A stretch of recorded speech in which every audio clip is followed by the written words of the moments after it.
Hi everyone and welcome back. Watercolour for you today. This is a nice simple one.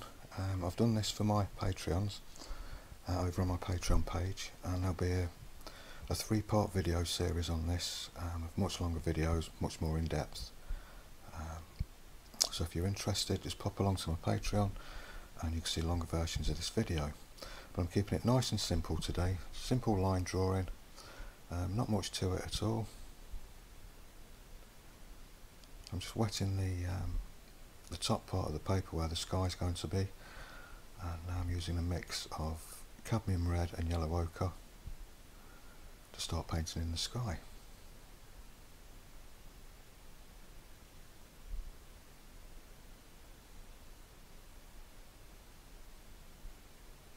And while it's all still wet, I'm using a mix of French ultramarine with a touch of Payne's grey, just to dull it down a little bit, just for some of the darker areas.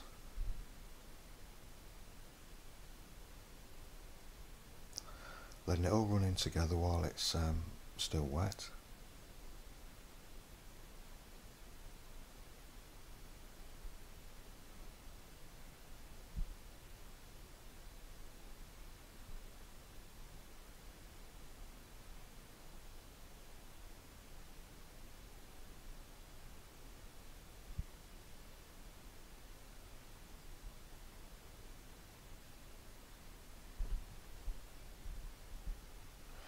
Now I'm using a mix of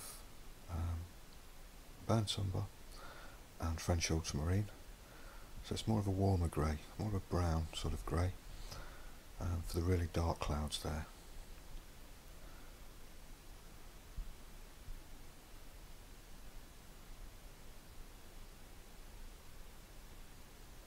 Using a size 10 round brush for this, and I'm working fairly quickly because I don't want the paper to dry out on me. It's 100% cotton paper that I'm using, Daily Rowney Langton Prestige. It's only 7 by 10 inches, so it's quite small.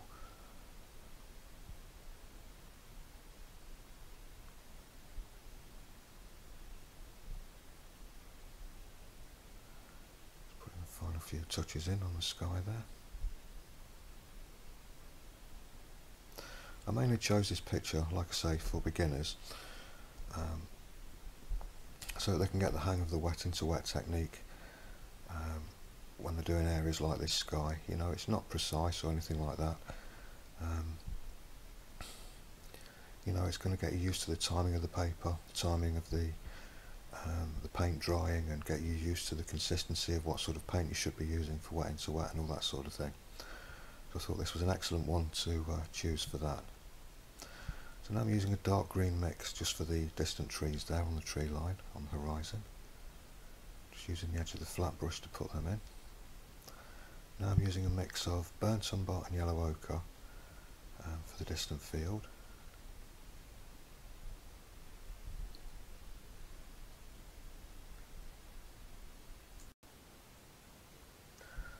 And I'm just letting the colours merge together while they're still wet.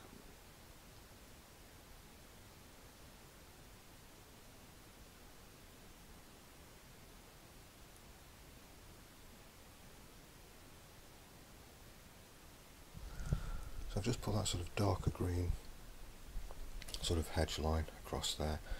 Now I'm using a lighter green mix, still wet into wet, so the colours are sort of merging together. I'm getting nice soft transitions between the two. I'm using a various combination of greens for this. I've got sort of 3 greens mixed up on the palette, a light green, mid green and then a dark green. And I'm letting them all sort of just run together on the paper.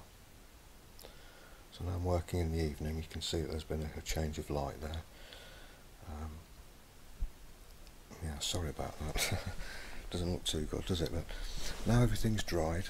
I'm going in with a size 2 round brush, and I'm using the side of it to try and get a dry brush technique to try and get a nice textured look on these trees just on the edge of the painting. Using Hooker's green and crimson alizarin for the dark green mix. Just gently grazing the side of the brush over the texture of the paper.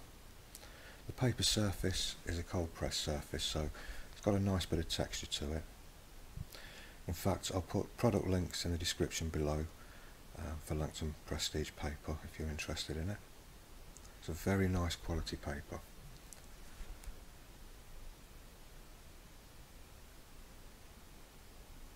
I'm using some lemon yellow as well, just to drop into the dark green while it's still wet, just to suggest a few highlights and a little bit of form and shape in the trees.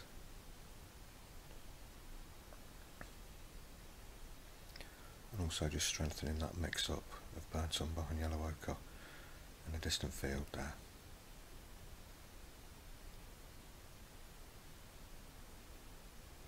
Using the same mix to suggest this sort of rocky embankment. Again, sort of just letting the brush dance around, a little bit of dry brush technique, and a few darker colours while it's still wet, letting them merge together, just to give the impression that there's some sort of mud bank there with a few rocks on it. So now it's onto the windmill, and I'm using a mix of burnt umber with French ultramarine, a nice dark mix, so I get a really nice strong contrast against the sky. I mean, obviously this is the focal point, so we want to try and make this stand out.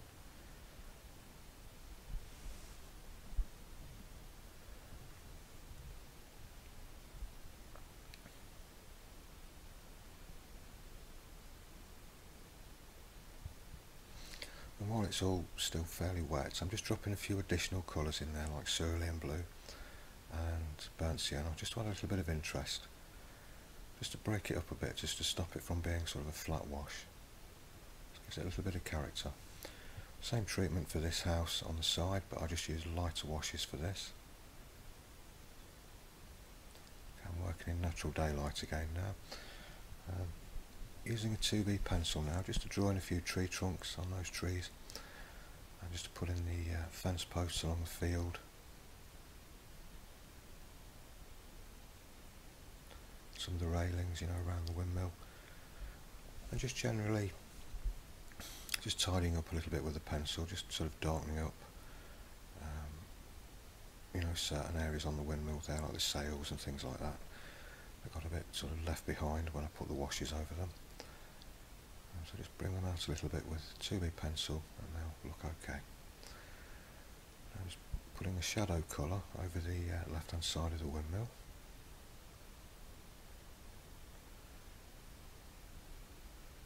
A few little bits of shrubbery there with the dark green mix. So like I say, there's a more detailed explanation of the colours and the techniques I used over on my Patreon channel. There'll be a link in the description and a link right at the end of the video as well. Just using a white pencil now, just to add a few little highlights, little areas of interest and things like that. A white door frame on the building there. Just a few little enhancements, nothing much. Now it's time for the reflections and the water, so I'm just wetting that area first with clean water, and while it's still wet I'm just using some of the sky colours in there, just very lightly. And again, while it's still wet I'm working fairly quickly, and I'm using a darker grey mix to indicate the reflections on the house and the windmill.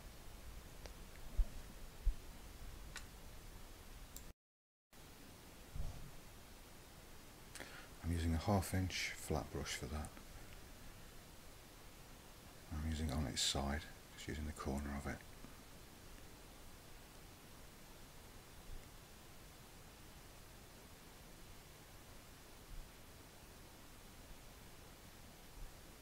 So again, it's a really good painting, this one, for, you know, learning the wet into wet techniques, because we've got the sky, we've got the reflections, we've got that grass embankment there, which was all pretty much done wet into wet. So really good one for beginners to get to grips with the wet into wet technique, I think.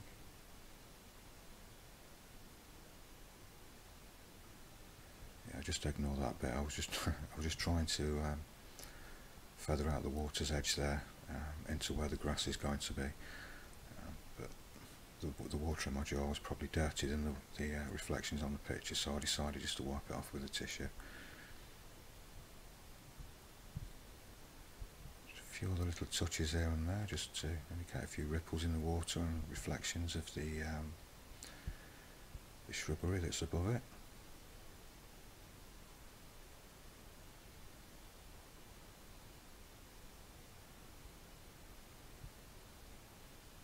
Again, look, the paper's still wet there, so I'm getting nice soft edges to everything.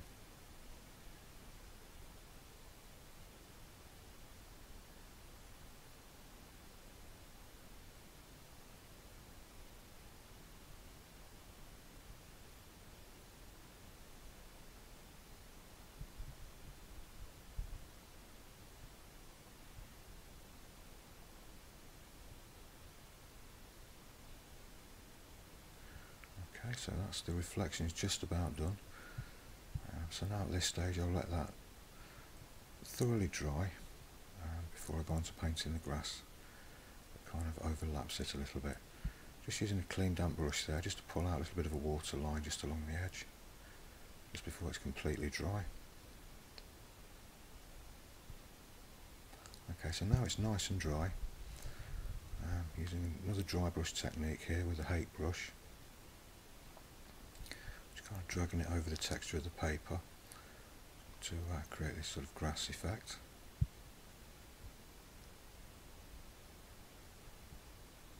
And that's left to completely dry, and several glazes were applied over that, obviously letting it dry in between each one.